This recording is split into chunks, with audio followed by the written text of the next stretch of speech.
Moikka, mä olen Imppu. Talvi- ja toppohausukelit sitten saapuivat vihdoinkin. Nyt voidaan mennä kadulla juttelemaan vähän ihmisten kanssa, mitä he tuumaavat lahtelaisesta tapahtumakulttuurista. Mitä mieltä olet lahtelaisesta tapahtumatarjonnasta? No itse kaipaisin ihan hirveästi musiikkia. No siis Lahden musiikkitapahtumatarjonta on mainettaan parempi, koska hirveästi ihmiset kitisee aina sitä, että ei Lahdessa ei tapahtuisi mitään ja ei ole ikinä keikkoja tai mitään. Täällä kun rupeaa katsoa, että joka viikonloppu parhaimmillaan 3-4 eri tapahtumaa. Tarvitseeko Lahti lisää tapahtumia? Tarvitsee lisää tapahtumia, yhteisöllisyyttä ja yhdessäoloa.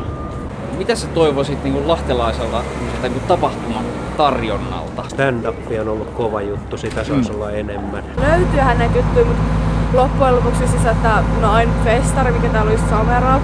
Ja sit se on niin oikeastaan sellainen kesälläkin ainut sellainen isompi tapahtuma. Mistä sun mielestä voi johtua tämmönen niin epäsuhta, että on jonkinlainen käsitys ja sitten todellisuus, ne ei kohtaa? Siis se käsitys todellisuus varmaan johtuu pelkästään siitä, että ihmiset ei oteta selvää ja kaikki pitäisi tulla kun Manulle iloinen ja tietenkin pitäisi tulla hakea himasta. Itse musiikkialan harrastajana voin sanoa, että tapahtuu ja paljon ja hemmetin hyviä juttuja ja koko ajan lisää.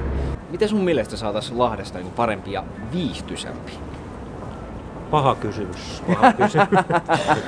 Jotain rohkeita yrittäjiä, mitkä tekis vähän niin kuin jotain erilaista. Individuaalilla otteella. Juuri näin. Mulla tulee siis mieleen mun kotikaupunki Jyväskylä, joka on niinku se keskusta on täynnä kaikkia pieniä tämmöisiä. You are from Germany? Yeah, from Germany. What do you think of an idea that there is a festival in town which happens in these different pubs? Would you be interested in that sort of thing? Yeah, in Germany we have something similar. Yeah? Yeah, we also have a bus therefore, so there are groups which drive from bar to bar, where always in this time when people arrive, a new band starts. Okay. Yeah, we have something similar. Especially with that weather, I think a bus is quite good. Maybe a bus with sauna. Nähdään Salppurin kisoissa ja festareilla. Pukekaa lämpimästi päälle.